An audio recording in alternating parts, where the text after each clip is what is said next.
امریکہ اور یہ جو پاکستان نے اڈے نہیں دیے، یہ جو پاکستان نے امریکہ کو کہا ہے کہ ہم باوقار انداز میں اپنی خارجہ پالیسی کا خود تعین کریں گے، تو اس کا جواب امریکہ نے دیا ہے۔ پہلا یہ ایک سینکشن لگا کے میجورٹی اس میں مسلم ممالک ہیں جن کو ڈالا گیا ہے، کیونکہ بہت سارے مسلم ممالک میں اس وقت وہ جہاد چل رہا ہو، اس طرح کی چیزیں ہیں۔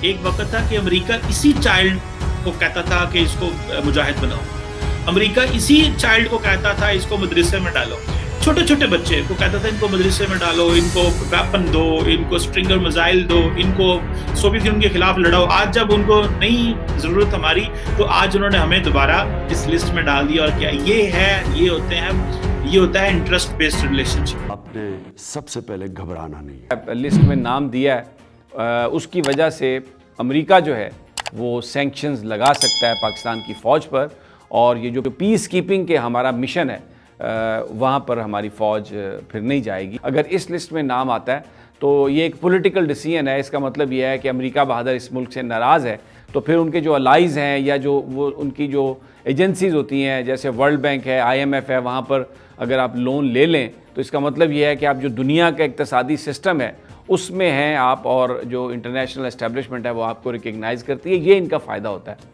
تو وہ وہاں پر یہ انہوں نے لسٹ میں ڈال دیا ہے۔ اب یہ افغانستان بھی اس لسٹ میں ہے، لیکن ان کی فوج پہ کوئی سینکشن نہیں ہے، اس لیے کہ پریزیڈینشل ویور چاہیے ہوتا ہے۔ یہ جو پبلک ڈومین میں آ کے آپ نعرے مارتے ہیں، پبلک ڈومین میں آ کے آپ اینٹی امریکنزم کو ہوا دیتے ہیں، پبلک ڈومین میں آ کے، پبلک فورمز پہ آ کے، میڈیا پہ آ کے، ٹی وی پہ آ کے عوام کے اندر اینٹی امریکنزم کی وہ کرتے ہیں، اس کی ایک کاسٹ ہے۔ عرب جو ہے اور پرٹیکولرلی امریکہ جو ہے وہ پاکستان کو سیکیورٹی کے لینس سے دیکھتا ہے، انڈیا کو وہ کلچرل لینس سے دیکھتے ہیں، اور وہ ان کو اکنامک لینس سے دیکھ رہے ہیں۔ سو دو علیحدہ لینس سے چیزوں کو دیکھ رہے ہیں، جس کا ہمیں نقصان ہو رہا ہے۔ کہ اگر فوج میں 18 سال سے کم عمر کے بچوں کو اگر آپ ہائر کرتے ہیں تو اس کا مطلب یہ ہے کہ آپ قانون کی خلاف ورزی کرتے ہیں۔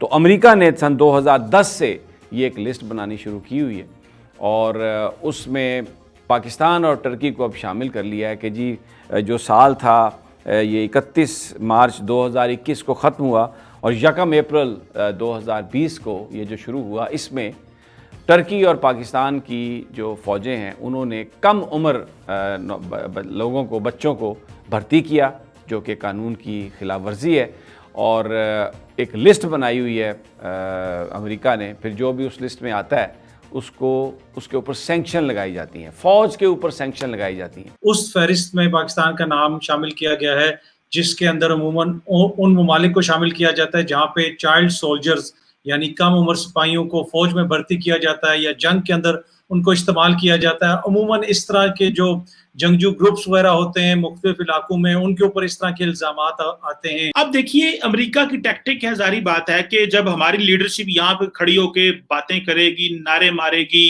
اور کہے گی امریکہ کے خلاف باتیں کرے گی، تو وہ آپ کو کچھ اور طریقے سے نہیں پنش کریں گے، وہ اس طریقے سے آپ کو پنش کرتے ہیں کہ وہ جیسے فار ایگزامپل یہ چائلڈ سولجرز پروٹیکشن ایکٹ ڈال دو، اس میں پاکستان کو ڈال دو۔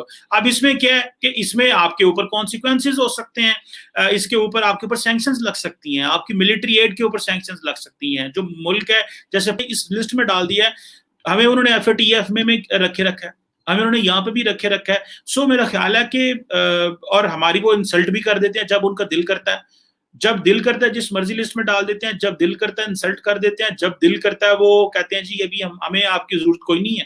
یہ تو ٹرمپ نے کہہ دیا تھا 2017 میں، انہوں نے کہا جی ہمیں آپ کی ضرورت نہیں ہے، ہم آپ سے ڈیل کر لیں گے۔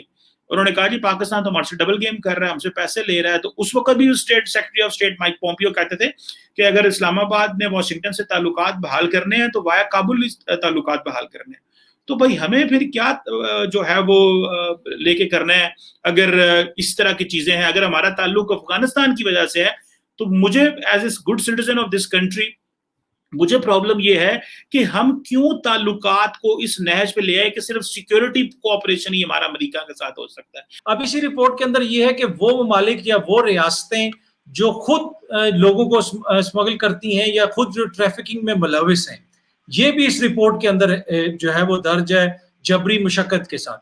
اس کے اندر کون سے ممالک کو انہوں نے شامل کیا جی؟ اس کے اندر بہت سارے ممالک ہیں، اس میں چائنا اور رشیا کو بھی شامل کیا گیا۔ ہاں جی، روس اور چین کو اس میں ان ممالک میں شامل کیا گیا ہے جن کی حکومتیں اپنے لوگوں کو خود اسمگل کرتی ہیں، ٹریفکنگ کرتی میں ملوث ہیں، لوگوں کی غیر قانونی جو جسے آپ کہہ سکتے ہیں ہجرت ہوتی ہے اس میں وہ ملوث ہیں. چائنا اور رشیا کا نام اس میں ڈالا. اس کا اثر آپ کی فوج پہ پڑتا ہے، آپ کے دفاع پہ پڑتا ہے، آپ کے دفاعی اداروں پہ پڑتا ہے، آپ کی لا انفورسمنٹ ایجنسیز پہ پڑتا ہے. ان کے اوپر پابندیاں لگ سکتی ہیں. اور اس میں ایک چیز ہے کہ وہ آپ کو اسلحہ نہیں دے سکتے، آپ سے لین دین نہیں کریں گے، آپ کو کسی جو کوآپریشن اور اسسٹنس ہوتی ہے ڈیفنس میں وہ نہیں آپ کو دی جاتی ان ممالک کو جو اس میں شامل ہوں. تو کوئی فرق نہیں پڑتا. ہماری تو بہت زیادہ ایکسپورٹس بھی امریکہ میں جاتی ہیں. یورپین یونین نے پہلے ہی ہمارے اوپر کوسچن مارک لگا دیا جی ایس پی پلس اسٹیٹس پہ.